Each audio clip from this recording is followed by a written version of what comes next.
Now, now record. There we go.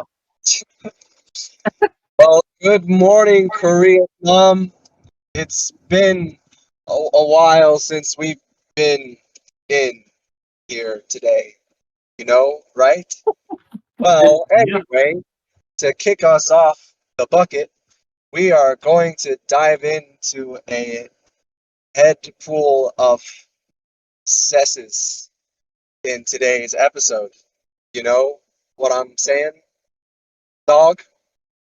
So, anyway, what we're going to cover today is fishing for angles and Damians in one big pot that we will be stirring here and there.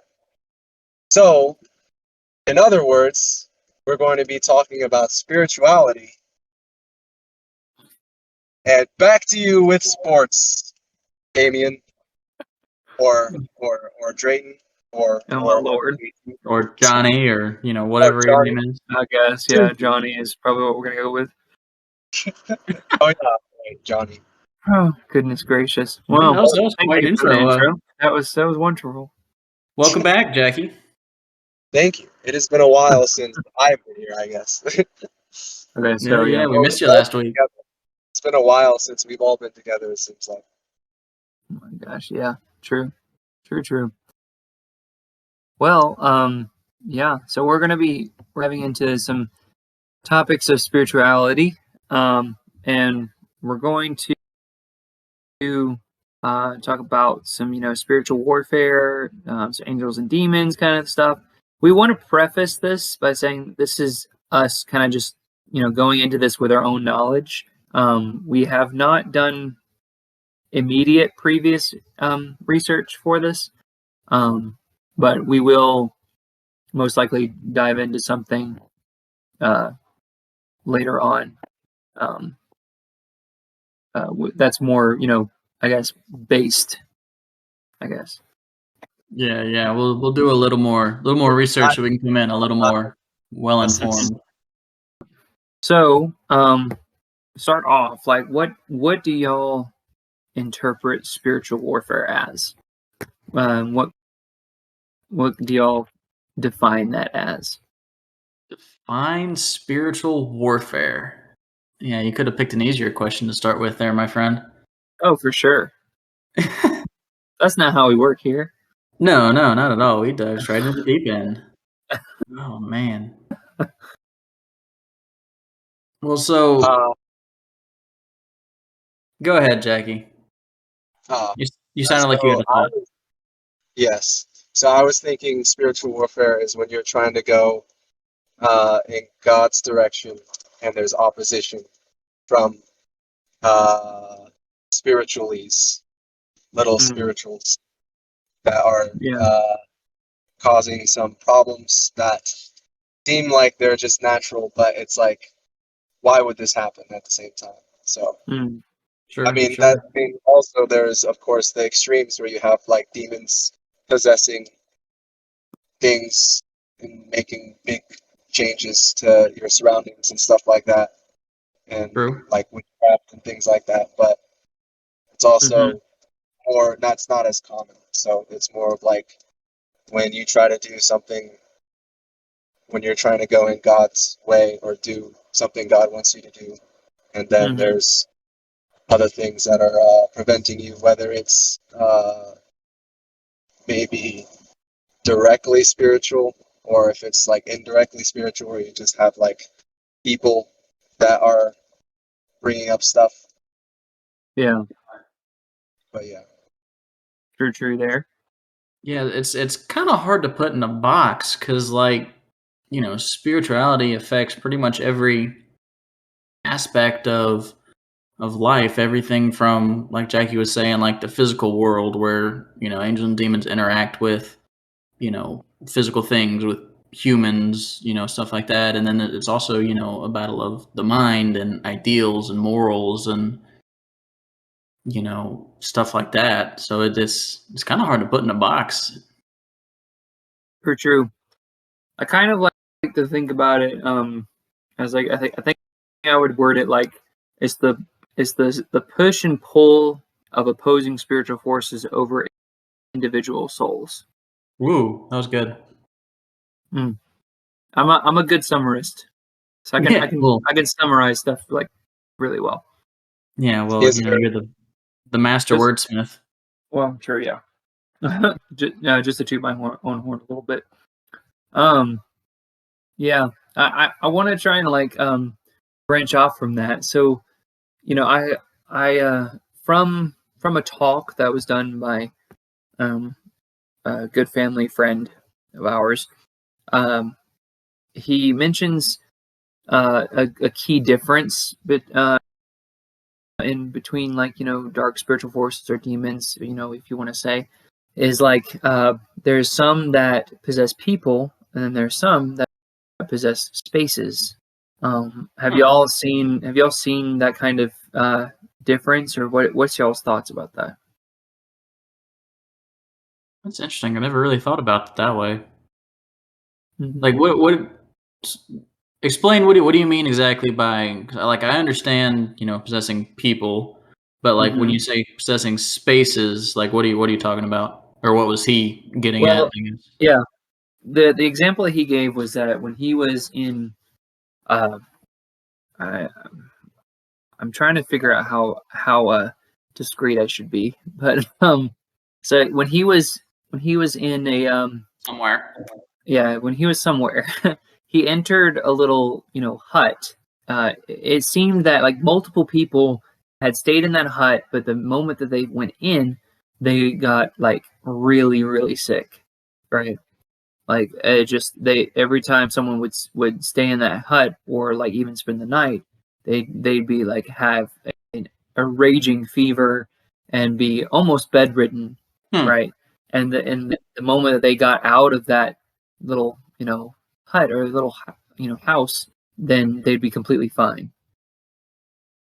So and he wanted to try, like he wanted to be curious about it, so he did it himself, and he experienced the same thing. Like once he entered that space, he had the same kind of symptoms, and then it was the same kind of and same timing of relief when he exited the space.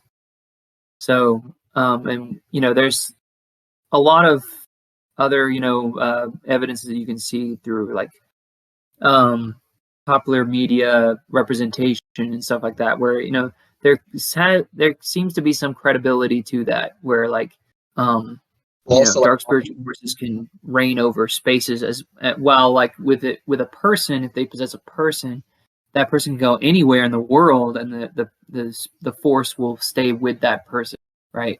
Rather than one that is over a space, it's restricted to that space. Oh, that's interesting. Yeah. What were you gonna say, Jackie? well, it's also like haunted houses. Like, Mm-hmm. uh, I mean, there's obviously some houses that aren't actually haunted and people just make it out to be haunted. But I do know because I've heard stories from people I knew in Africa from a conference and stuff, and they were saying that there was um, a lot of demon activity in certain places, and especially in like a house in particular they knew of. But there was also like there would be stuff like people would see um, weird things and reflections, and like the TV would do weird stuff. Mm. I don't think it was anybody's house that that was like they knew or that was with them. It was just a friend's house they knew or something. But Yeah. there's also a bunch of other weird stuff that went on with the house just in general. But then there was also um, the person's dad that I talked to.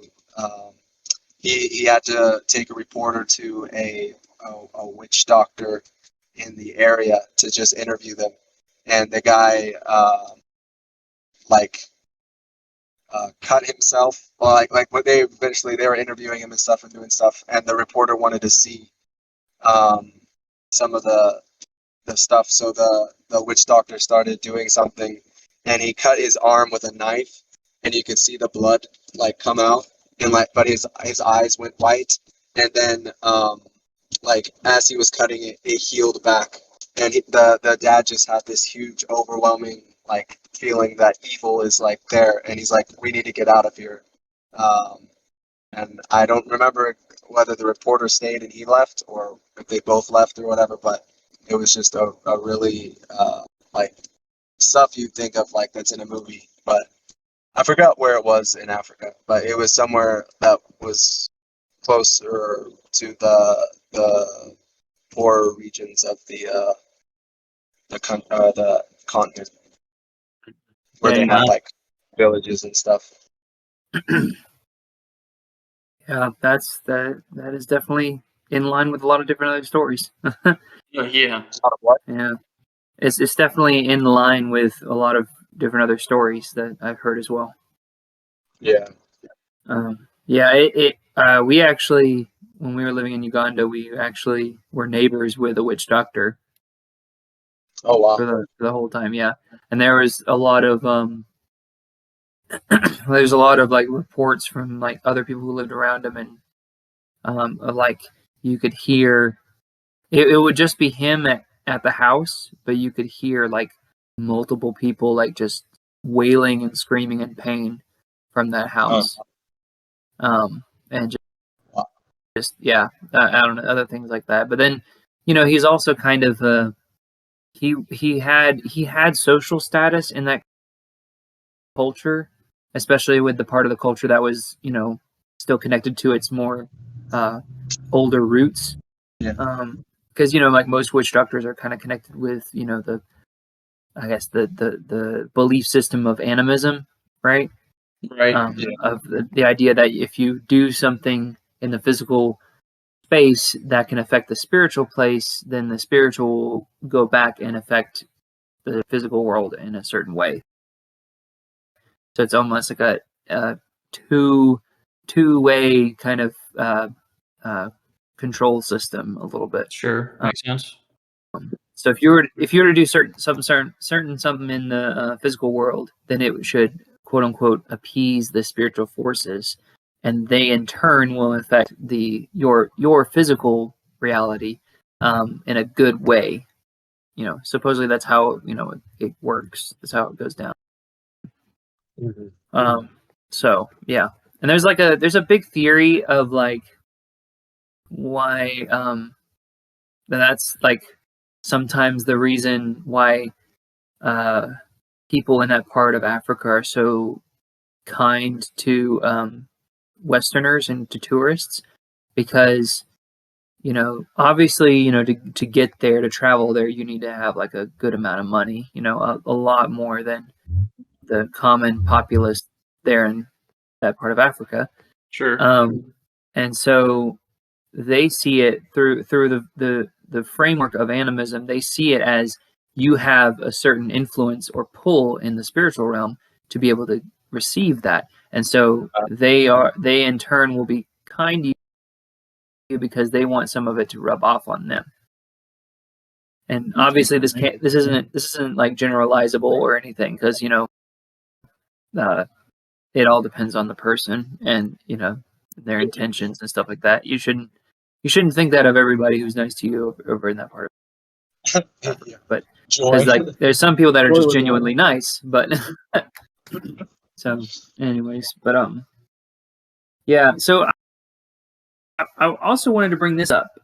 So going from that idea of like um uh dark spiritual forces to inhabit people and places, there is also like according to the Bible Project. Have y'all heard of them? Yeah. Okay, so according to them, like they dive into that, going strictly from the scriptures and what they say, right?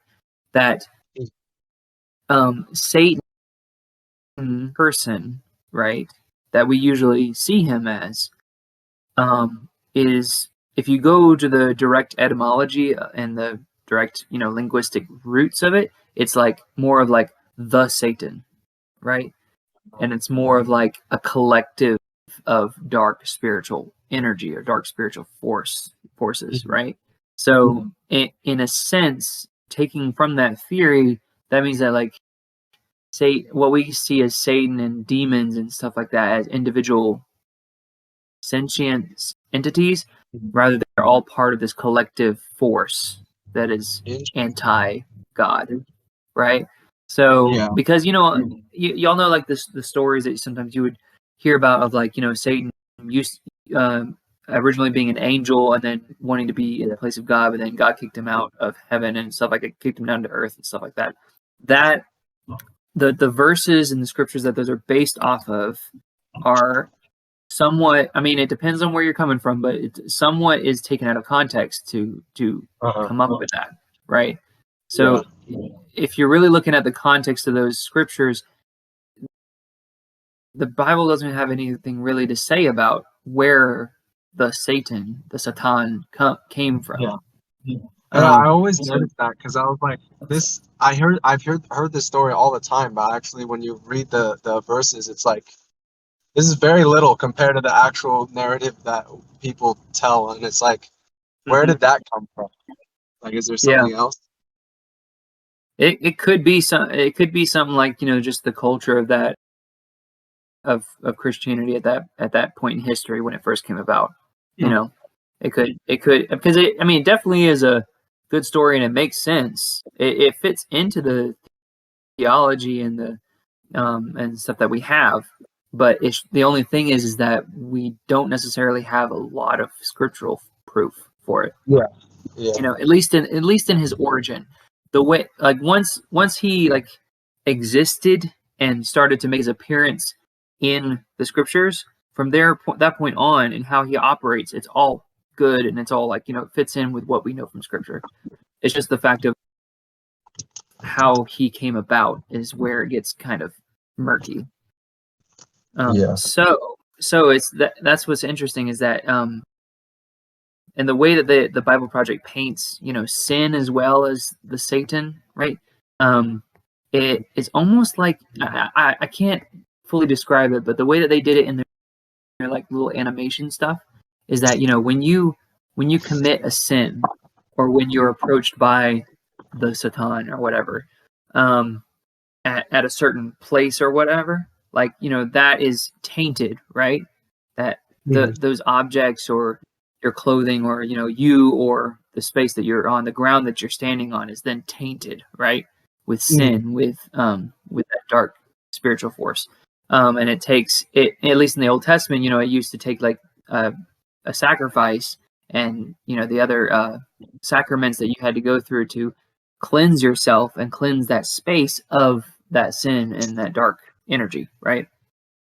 So it's kind of interesting to see it in that way with like with people and with spaces of how demons and Satan can influence those things, because it's almost like there's some of it comes from sin, which is initiated by us, right? It's like comes from our sinful nature, and some of it is like the consequences of that. But then you also have the phenomenon of that dark spiritual force enacting it, and they're taking the initiative to I guess affect reality in that way. I don't know. That's what I've been thinking about and been taken in from different places that I've looked into. What are y'all's thoughts?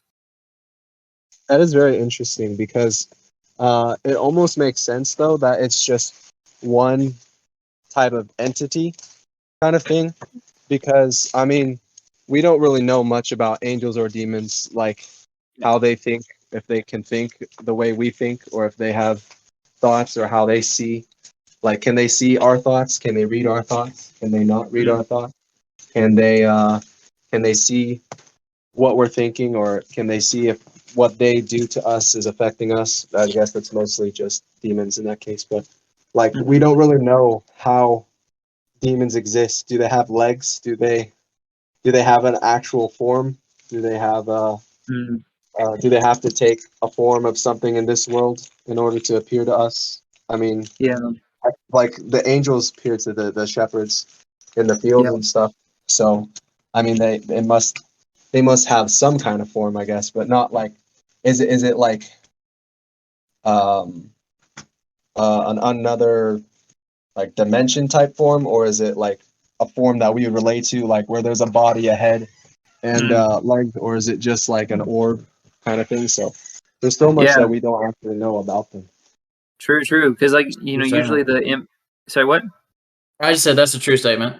Yeah, there you go. Yeah, it's usually like the images that we have that come easily to mind of like they're people but with wings kind of thing. It came from like what's it called, Baroque artwork and Renaissance artwork of like just that's how they represented them. But I mean, we don't we have somewhat of descriptions of angels from like from Isaiah and from I don't know what else is it? I think it's Isaiah and Daniel, I think. Yeah. Oh yeah. And and I love the memes that come from it because it's like the way that angels are actually described. Like it makes sense when the first thing that angels say when they appear to someone is like, "Do not be afraid," because it would be quite easy to freak out when you see something like that. Yeah. So yeah. Anyways, but JT, Also, what's oh yeah. going? Oh, go ahead, Jackie. I was gonna say, but also that also makes me think, like in media, you see all these like these forms of a demon, like it's got horns and it's got a tail and it's got all these scary things, and then you see angels and they look like us with wings, and but it makes me wonder, like since the angel said, "Do not be afraid," and they're obviously pretty frightening. Like, what if demons or Satan have altered the way people um, see things? So, like, whoops, I did not mean to turn my camera on. What if they've made common media portray the way angels look like as evil, and that because it says like, what's it called? Lucifer appears as, or like he takes the form as an appealing person, and so like all the angels we see depicted are appealing to us, but all the demons we see are like either gross or they look scary. But That is interesting. if you think about it, all the descriptions of angels are scary. So like, what if we've been influenced by Satan to perceive angels who are the good guys as evil, and then we perceive what they look like as evil, and we perceive what he looks like as good. I mean, I don't know. There's nothing to found that on. It was just a thought I had, which was kind of interesting. Yeah, it is really. It follows and makes sense with his MO though, as I Lucifer know that's yeah, that's also the other thing, and like he twists everything, and then this is like it kind of fits to like you said, his MO.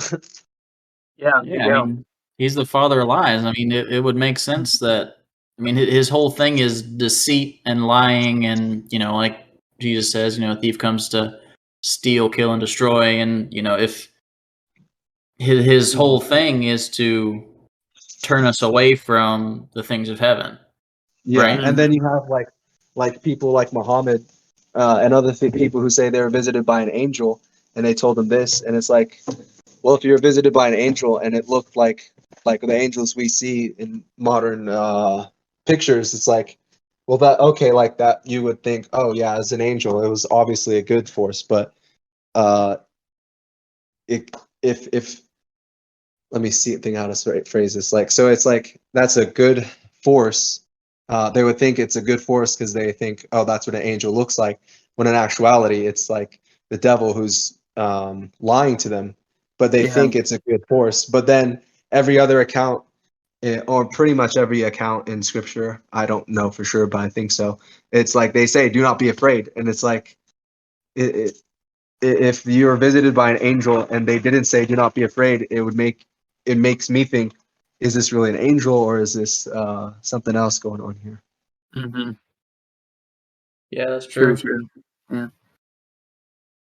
JT, what are your thoughts about all this? You kind of been I think I've got a sense that you've just been kind of mulling over everything. Well, that is true, because I was, some of these ideas you've been posing are kind of new to me.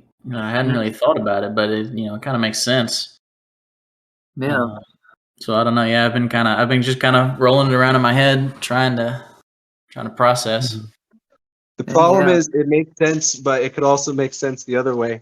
And there's Yeah. nothing really to determine which one is right or wrong, or Yeah, that's if true. either of them are right or if both of them are wrong, which kind of sucks because we're like, all right, well now where do we go? We've got both of Exactly. these Yeah. things, but we can't really do anything about it. Yeah, I mean that's kind of like that's where it kind of speaks to this is well it's a bigger hill than others, but it's not the biggest hill to like to die on. True. Like it's kind of like this is a lot of conjecture. I mean, if God wanted us to know more about it, then He would have included it in the scriptures. Yeah, I think God, he doesn't tell us about some of the stuff almost on purpose, like just to keep our faith, in Him, and just trust that He knows all, and he does all, and he is all, and all that kind of stuff. But it's just almost kind of, some people enjoy the intellectual challenge of trying to sort through and maybe this, maybe that. Oh yeah, definitely. But it's also not necessarily God's MO to tell us everything. Like if you look at Sure. the creation story, very little details there. Like he could have gone into so many details and explained it all.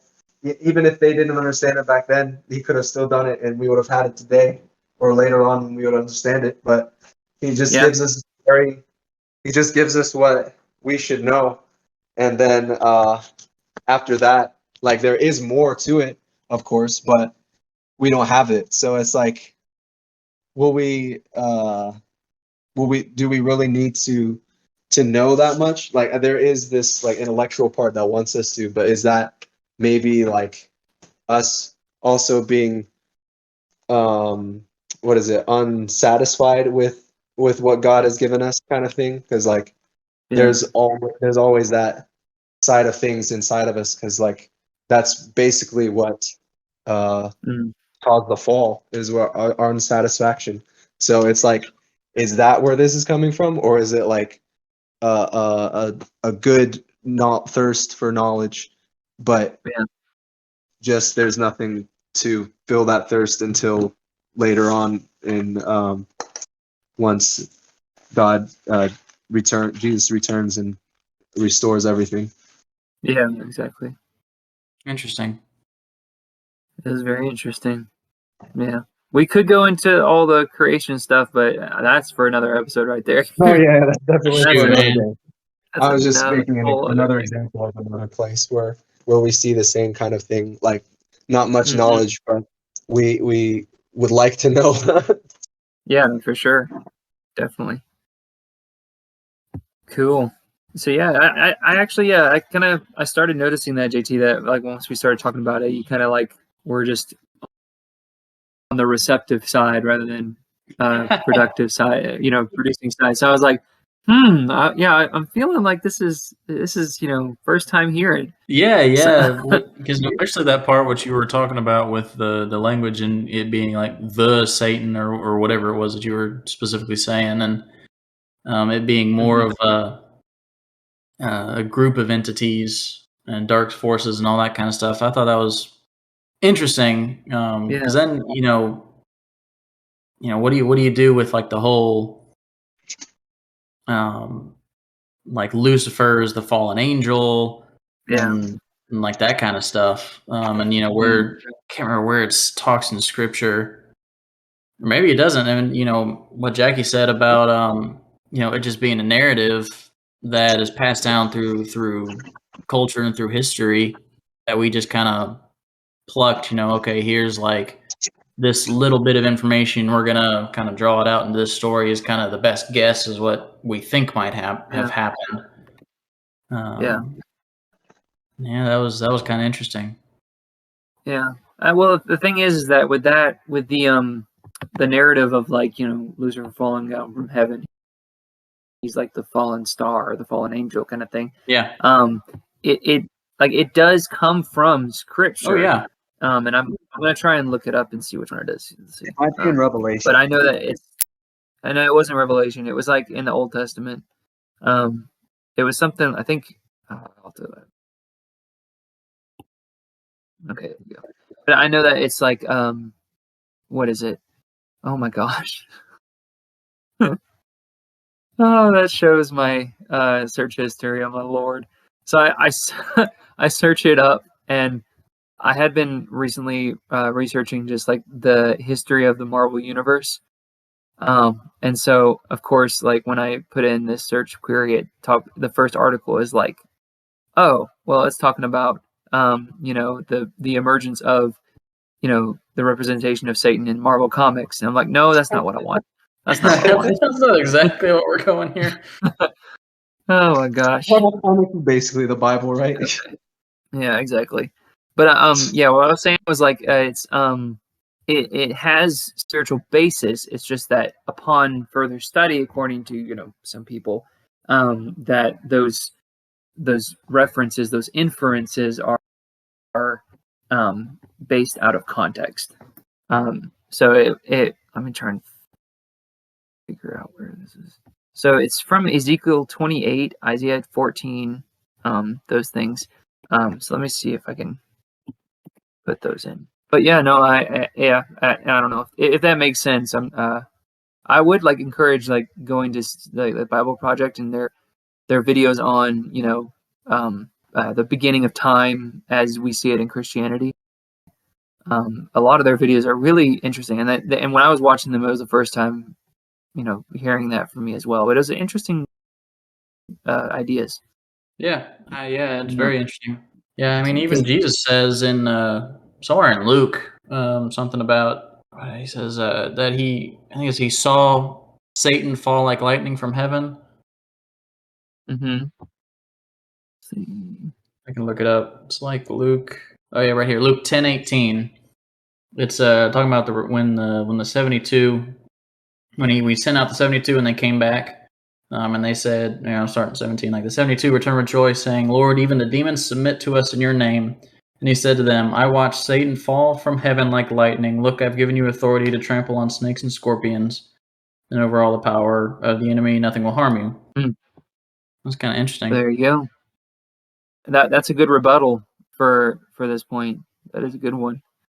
And that's the thing, is that this has been in what's the word? It's been contested for like a long time. Oh yeah, this. So I don't think the three of us are going to solve this debate today no, by any means. yeah. If y'all have time, just like look at Ezekiel 28, because that I don't have time to read the whole thing, but like that one's where we got the kind of like it doesn't talk about him falling from heaven per se. Most of it's more talking about like where we get the story of him being jealous of God and wanting to be in the place of God and stuff like that. The first part of that chapter is called a prophecy against the king of Tyre, and that's who he's talking to, who the Lord is talking to through Ezekiel. And so I think that I'll have to look into it more, but that's where people are kind of either or on whether that means that actually the king of Tyre or whether that's an allegory for Lucifer. Interesting. But yeah. So, anyways, but yeah, some of the other videos for the Bible Project talk about like about Eden and how like Eden was kind of like it wasn't just a physical place. It was actually like a Venn diagram crossover between heaven and earth. So like Actually, very interesting. yeah, Yeah. Eden is like, it was talking about how Eden is like the was kind of like it was literally where the reality of earth and heaven were both in the same plane, right? So it just, yeah, I don't want to go too deep into it, but like that would also make sense for why there's two stories for the it's two creation stories. True. Not two creation stories, but there's two creation accounts, depending on how you look at things. Yeah. Yeah, true. There you go. Right, something. Okay. How about this? I'm gonna try and take this in a new direction. Unless y'all have do y'all have anything else that you want to touch on with like spiritual warfare and stuff? Nah, other than best weapon is a word of God in your hand and a prayer in your heart. That's it. Cool. So, what do y'all think about heaven? What Gonna be is great. heaven? I think ultimately, if you want to establish heaven is where God resides. It's His kingdom. It's where His throne is. Mm-hmm. Ultimately, and so He's. I mean, to do that, we'd almost have to go into what you were just saying about. You just opened a big can of worms here, my friend. I know. That's what it is. Yep. You'd almost actually what you just said about Eden was kind of fascinating. About where heaven and earth like collided. Almost like where Yeah. where It was heaven met it earth. was the original home of the sloppy wet kiss. Yeah, I was just about to reference that. Oh, dang, sorry. I beat you to it. No, it's okay. But yeah, so when the fall happened, when Adam and Eve sinned, and essentially they were kicked out of Eden, and then when the flood happened, and it was all separated, right? Mm-hmm. Well, God's ultimate plan was is to bring us back to Him, right? Yeah. So heaven is His kingdom, His realm where He rules over, and so through Jesus, He basically offered us a way to get to heaven Mm-hmm. on the other side of this life, right? Mm-hmm. And so He's kind of offered it as paradise, a place to go and rest and worship Him. Mm-hmm. It's my take on it, anyway. There you go. And even going to like Revelation and being like, how there's going to be a new heaven and a new earth, and essentially that would be, if you think about it. I mean, this is just me thinking about it, but that new earth, new heaven will pretty much be like a global Eden, almost. Yeah. Is it ever referenced as the new Eden? Say what? Is the new heaven and the new earth ever referenced as the new Eden? I don't think so. I think it's references the New Jerusalem. Yeah. I think that's the other term for it. But I don't know if New Eden was used. Mm-hmm. I'll have to see about that. But yeah, there. Whenever y'all have the time, and also everybody listening, like whenever you have the time, we encourage you to go through this, your own way. Like this is, as long as you're based in the scriptures, you're going to be fine. Oh, absolutely. And we don't we don't want to tell you what to think and all that stuff. This is us, just pretty much conversing with each other on our own journeys. But And, go ahead. if I may, I was just going to say, caveating off that, feel free to join the conversation. Leave comments. Your own suggestions, your own thoughts, or questions you want us to dig into, or anything like that. Definitely, we promise we're going to put in the work to read all and every comments that will come Absolutely. up. We'll make sure to respond to them. Yeah, if you have time on your own research, both you guys and everybody else listening, look into the idea of Sheol, because that was kind of like the more ancient Jews' view of the afterlife. What's it called again? Sheol. So like it's spelled Sheol. Sheol, right? Sheol. Yeah, Sheol. And oh man, we need to do another episode where I have a friend that has done a lot of research into this, and he's the first one that kind of introduced me to this idea. I can't do it justice, so we need to try and get him on here so that he can enlighten us. Oh yeah, that'd be good. You just kind of an interesting take on something. But it like once you start putting the pieces together, you're like, oh my gosh, this works. But like, it's just, it's another way of looking at everything, essentially. Yeah. We're all looking at the same thing. It's just that some people take different approaches and different angles and stuff like that. Makes sense. There's how we work angles in. Booyah. That was good. Yeah, we'll have to get him on here. Jake Shot, if you're listening, hit me up, bro. Yeah, so we'll have to do that sometime soon. Whew. Yeah, that'd be really good. Yeah. Also, like, something to go back to, like, demonology and stuff like that is screw tape letters is fascinating. I mean, obviously, it's not like the way the interpretation is not like based in it's not based on anything really. It's more of like it's mostly C.S. Lewis's creative imagination, but it's all based from the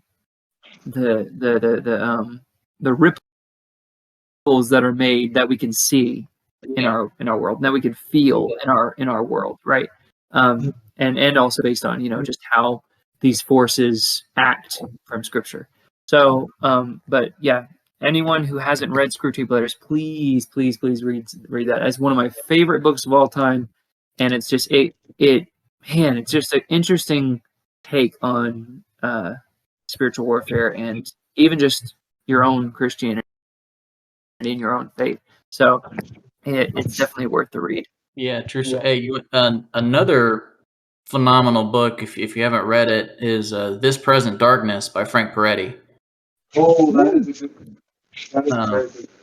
I am writing that down. I have not heard this before. I'm definitely looking it up. Oh man, it's such a good writer.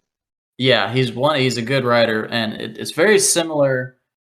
Kind of what you were saying, like it's not like pulled straight out of Scripture, but it's kind of his creative imagination taking over and writing kind of based on what, like you said, like the ripples of what we can see, and he kind of takes a peek behind the curtain of like, hey, this is probably maybe what could be happening for this.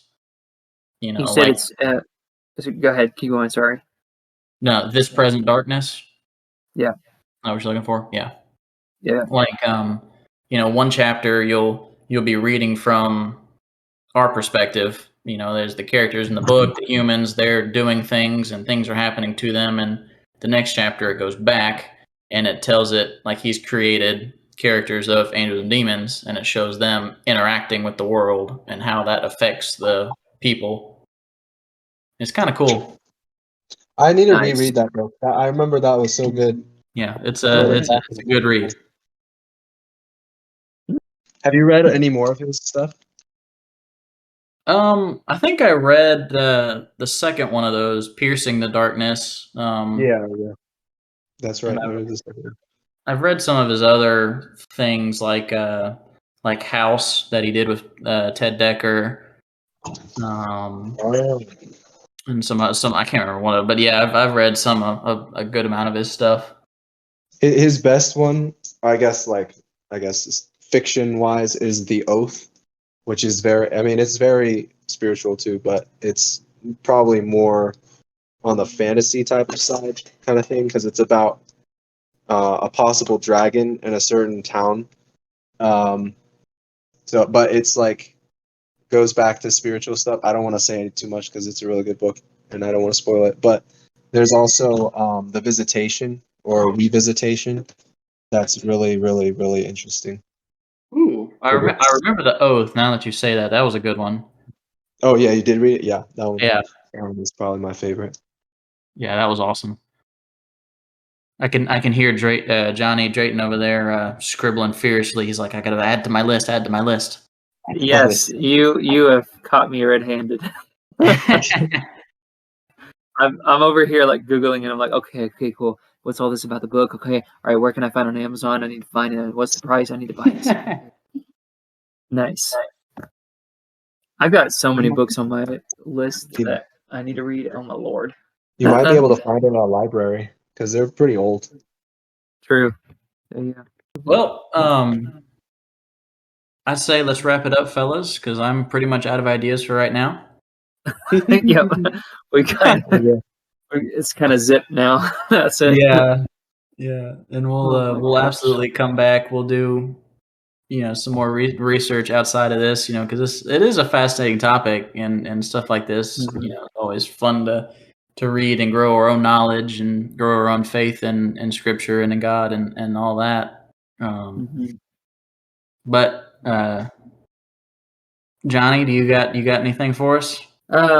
Yeah, I just wanted to add to that, just like this is, again, like what we said, like this isn't like the most important thing in in our faith. To also reference screw tape letters, God wants us in the present moment. That's where that's where he does the most power, and that's where he wants us, is focusing on him presently. So that's the main deal, is we want to be working on our salvation and following God every single moment, and trying to work out everything. And this kind of discussion is good. It's not like it's semi recreation, but it's also it helps us to dive into the scripture, dive into God's word, Sure. to look at it in new ways, and to uh, listen to what He's telling us about different stuff. Because even all this can tie back into just the importance of the gospel and why Jesus died on the cross for us, and why He means the universe to every single person, and why He should mean that much. All right. What we're ending with a dad joke, right? Yes, sir. Okay, I think I got a good one for you. I'm excited.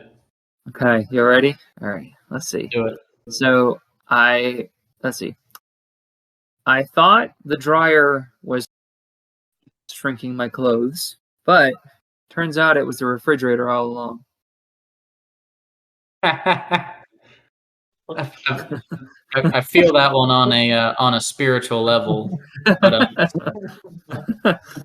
Oh goodness. goodness gracious, Yep, I'm glad y'all enjoyed that one. that was wonderful. It's cute. Why would you put your clothes in the refrigerator? So funny. Yeah, that's that I gotta make sure I say this like on the download, and she'll hear this when if she listens to the episode. But I think that's one of the cutest things about Joy, is when she is laughing along with the joke, she'll explain why it's funny. She's almost like talking her thought process of why it's funny, and I think it's the cutest thing. That's But awesome. I'm here just like yeah, but at the same time, like, this is amazing. I love you so much. Oh, that's sweet. It's like, oh, that is hilarious, because it's this and this and this. And I'm like, yeah. That's awesome. Anyways, well, thank you guys for listening to this, and thank you, my other two J's, for engaging in this discussion for me. I'm glad it was good food for thought.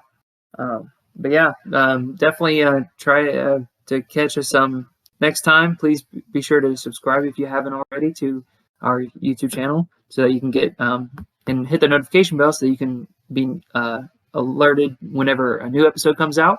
And we haven't posted much on the Instagram or TikTok as of recently, but please be sure to check that out, and look us up on those social media sites.